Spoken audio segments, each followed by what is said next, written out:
অ্যাকুরিয়ামে চোখ জোড়ানো রঙিন মাছ পালন দিন দিন জনপ্রিয় হয়ে উঠছে।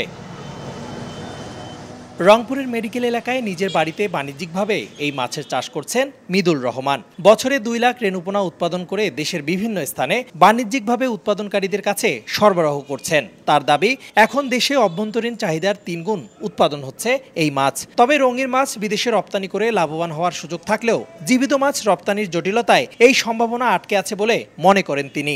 আমি যে ইন্টার এক্সচেঞ্জ করব সে সুযোগটা আমার কাছে নাই, আমার কোনো ব্যবসায়ীর কাছে নাই।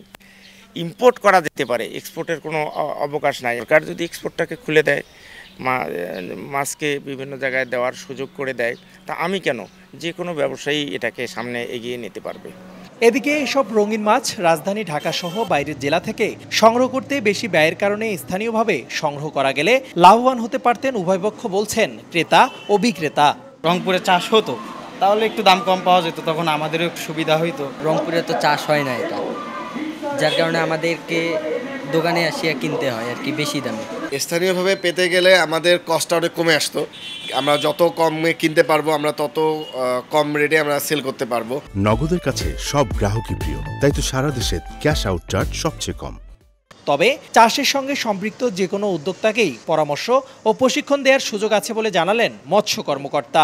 প্রশিক্ষণ দেওয়ার ব্যবস্থা আছে, তারা আমার কাছে আসলে আমরা কিন্তু তাদেরকে এই লাইনে কিছু প্রশিক্ষণ দিয়ে তাদেরকে আমরা এই ব্যাপারে একটা ভালো গাইডলাইনও দিতে পারবো, যে তারা কিভাবে এই মাছটা চাষ করে লাভবান হতে পারে, নিজে ভালো একটা উদ্যোক্তা হতে পারে।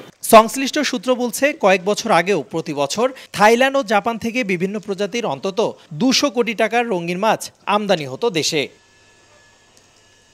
রেদওয়ান হিমেল, সময় সংবাদ, রংপুর।